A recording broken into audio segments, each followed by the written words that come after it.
A dança dos arquétipos no grid digital, o inconsciente coletivo como código-fonte. A narrativa de Tron, O Legado, inicia-se com o arquétipo da jornada do herói, em que Sam Flynn, um jovem desorientado e sem rumo, é convocado a adentrar um mundo desconhecido, o grid. O mergulho no arcade abandonado e sua digitalização representam a descida ao inconsciente. O mundo real, cinzento e sem vitalidade, reflete a persona inflada de Sam, insuficiente para sua individuação. Já o grid simboliza o inconsciente coletivo, povoado por arquétipos e forças psíquicas, no qual a busca pelo pai é, em essência, a busca pelo self. O grid não é um cenário meramente futurista, mas a encarnação do inconsciente coletivo. Sua estética, marcada por linhas de neon em meio à escuridão, cria uma atmosfera onírica. A trilha sonora de Daft Punk funciona como batida primordial, ajustando o espectador à dimensão inconsciente.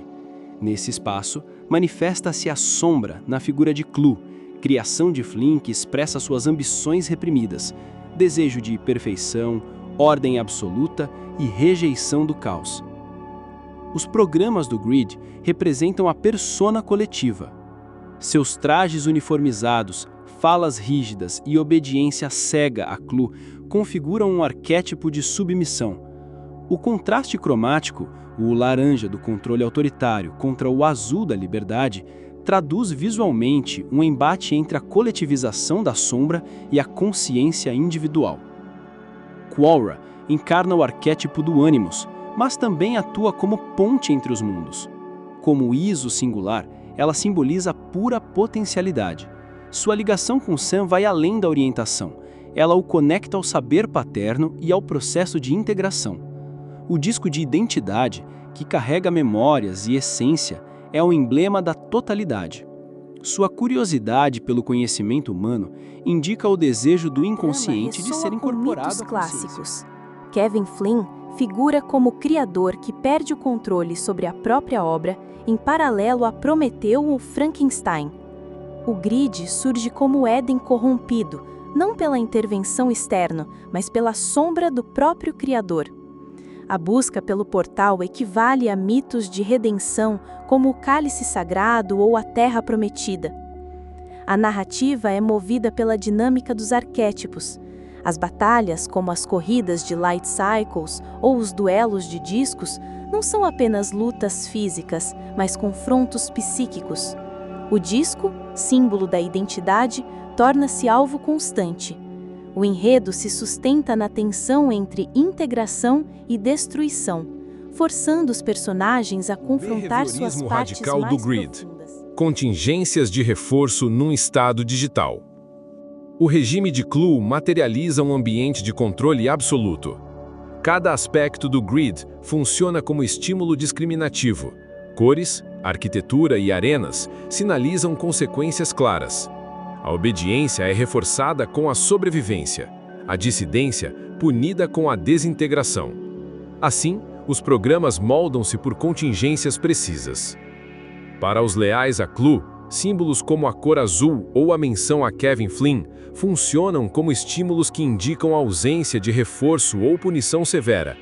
Para a resistência, no entanto, os mesmos elementos tornam-se sinais de esperança e pertença. O valor dos estímulos varia conforme a história de reforço de cada grupo. No mundo real, Sam vivia sob reforço intermitente para sua rebeldia. Atos de sabotagem corporativa lhe traziam gratificação.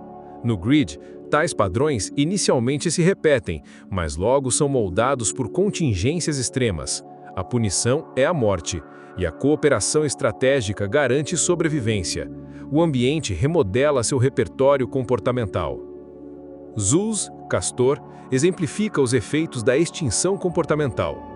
Antigamente reforçado por status e poder, viu seus comportamentos punidos sob o domínio de Clu.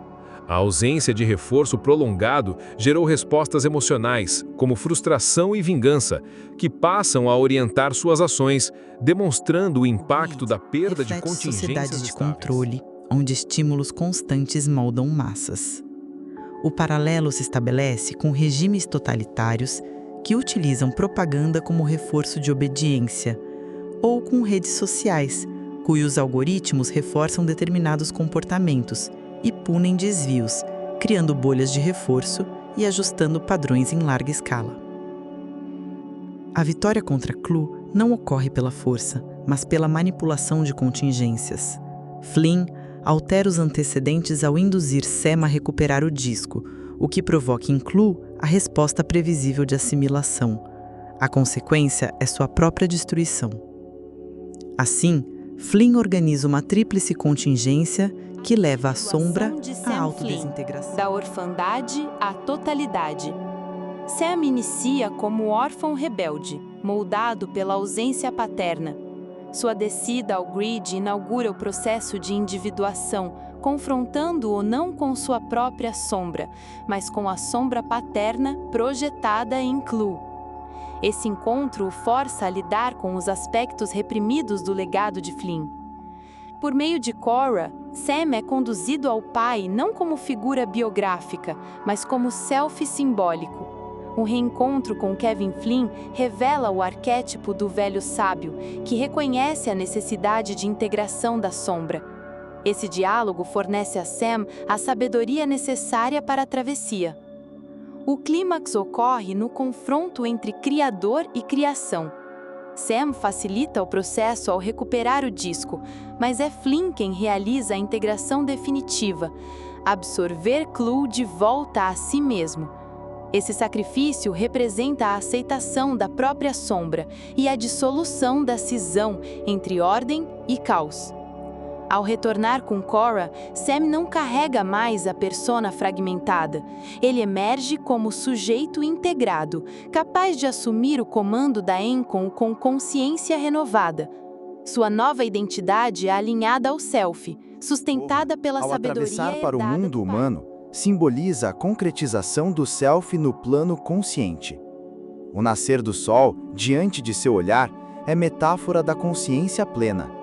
A integração do digital e do orgânico anuncia um novo ciclo de totalidade.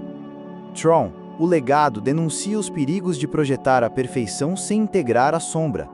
Flynn, ao criar Clue, concedeu autonomia ao que buscava reprimir.